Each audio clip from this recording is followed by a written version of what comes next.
Oke, halo semuanya, balik lagi sama saya Reza Khairul Putra. Pada kesempatan kali ini saya bakal coba ngulik untuk part 2 ya. Bagaimana sih cara data table Yajra yang di Laravel itu bekerja gitu ya.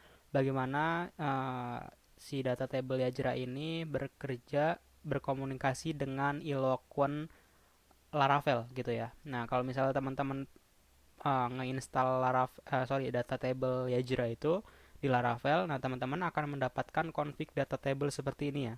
Di dalam folder config nanti akan ada file data tables gitu ya. Nah, di sini kita bisa menggunakan engine yang namanya Eloquent gitu ya, teman-teman. Jadi ada beberapa engine, nah list of available builder for data table gitu ya. Nah, di sini teman-teman bisa pakai keempat uh, engine ini. Nah, yang akan saya tunjukin itu nanti bagaimana sih si data table Yajra ini bekerja dengan menggunakan Eloquent dan juga query builder yang ada di si Laravel ini gitu ya. Nah, sebenarnya walaupun ini dari si Yajra ya, kelasnya dari repository Yajra atau dari library Yajra gitu ya. Nah, tapi ini nanti ujung-ujungnya si library data table ini akan berkomunikasi dengan Eloquent si Laravel gitu ya, teman-teman. Nah, kan kalau misalnya kita perhatikan ya di sini, nah ini si Yajra ini akan melakukan perintah where menggunakan like gitu ya. Nah, jadi ini uh, menggunakan menggunakan persen seperti ini itu kita bisa setting di bagian sini ya teman-teman. Nah, di bagian config search, nah smartnya ini kalau misalnya diaktifin dia bakal akan smart search gitu. Jadi apapun yang mengandung kata itu nanti akan muncul gitu ya teman-teman. Kalau misalnya teman-teman sebelumnya udah belajar SQL itu pasti udah tahu gitu apa arti dari persen kedua ini gitu ya. Nah, ini kalau misalnya nggak harus apa ya, huruf besar dan huruf kecil nggak ngaruh. Ini case insensitifnya kita truein, karena walaupun saya nanti nyari menggunakan huruf besar itu nggak akan ngaruh, nanti ujung-ujungnya akan di convert menjadi huruf kecil gitu ya teman-teman. Nah, kalau misalnya case insensitif itu kan itu tadi ya, jadi kalau misalnya ada huruf besar dan huruf kecil itu nggak berpengaruh, kecuali kalau misalnya case sensitif gitu. Kalau misalnya case sensitif itu dia adalah uh, yang stringnya itu strict banget gitu. Jadi misalnya huruf besar, huruf kecil itu akan berpengaruh. Itu namanya case sensitif. Nah, kalau di sini case insensitifnya ditruein gitu. Jadi artinya huruf besar dan huruf kecil itu tidak akan berpengaruh ke dalam query pencarian nanti gitu ya. Nah, ini banyak yang bisa kita config. Nah, ini confignya saya seperti ini. Untuk data table-nya nanti saya menggunakan smart search gitu ya. Oke. Untuk proses si data table melakukan query, saya udah coba dokumentasikan di sini ya teman-teman ya.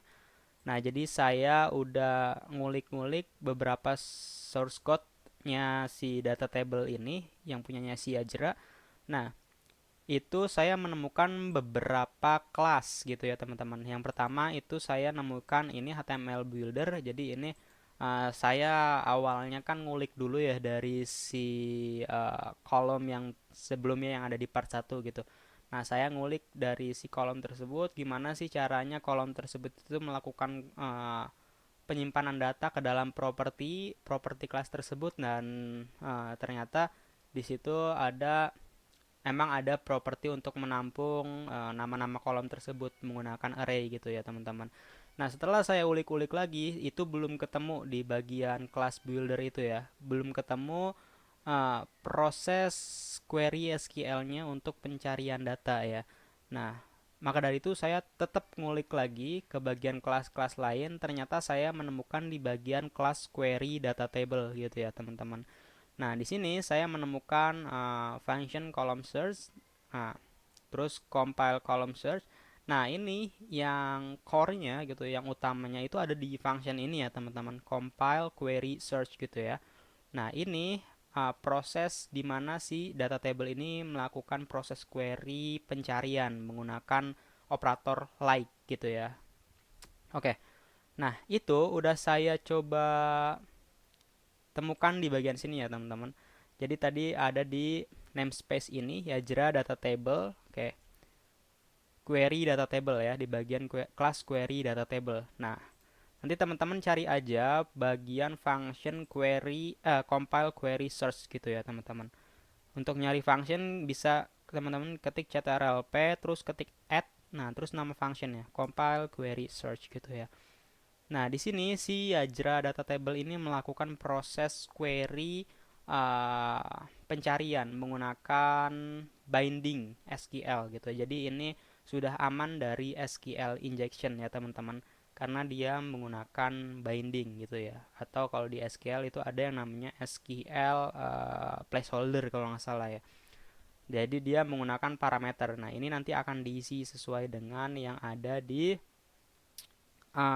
sini keywordnya. Nah, nanti ini akan terisi dengan keywordnya gitu ya. Prepare keywordnya itu akan diolah di bagian function ini ya teman-teman ya.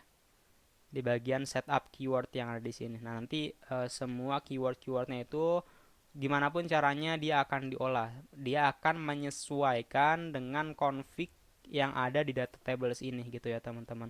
Jadi kalau misalnya ini false gitu ya, nanti persennya nanti akan hilang di awal dan di akhirnya gitu ya teman-teman.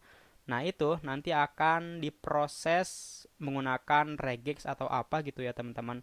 Pokoknya ada di function ini ya teman-teman, di setup keyword di kelas data table abstract. Oke, kita cari data table abstract. Nah, dia akan melakukan pengolahannya di sini ya. Nah, ini jika smart search-nya nyala atau true gitu ya, dia bakal kayak gini nanti diolahnya. Kemudian jika wildcard-nya nyala, maka nanti hasilnya ada di bagian sini. Proses pengolahannya ada di sini. Jadi dia memisahkan kode-kode lagi untuk menghasilkan keyword pencarian untuk dilakukan query ke bagian SQL-nya gitu ya teman-teman. Nah, jadi itu ya teman-teman untuk cara kerja utama dari fitur pencarian data table yang ada di Yajra. Jadi teman-teman untuk misalnya kepo untuk yang pesan query error yang tadi ini, yang di sini, nah ya, yang ada di sini itu prosesnya ada di mana sih? Itu prosesnya ada di bagian class query data table dan di function compile query search gitu ya teman-teman. Nah, di sini di query data table compile query search gitu ya. Nah, ini kalau misalnya teman-teman lihat kan ini ada lower ya di bagian sini ya, lower. Nah, ini juga kan ada lower. Nah, kalau lower terus ini akan menyesuaikan dengan column-nya gitu ya teman-teman. Nah, gitu. Mungkin cukup sekian yang bisa saya sampaikan bagaimana cara kerja si data table Yajra ini di bagian belakangnya gitu ya, di prosesnya. Oke, mungkin ini dengan video ini teman-teman bisa mengimprove lagi library ini karena ini open source juga gitu ya teman-teman. Jadi teman-teman bisa coba edit-edit mau seperti apa sesuai dengan kebutuhan teman-teman. Ya, mungkin cukup sekian yang bisa saya sampaikan. Kurang lebihnya mohon maaf, dan jika ada kata-kata yang kurang berkenan tolong dimaafkan. Wassalamualaikum warahmatullahi wabarakatuh.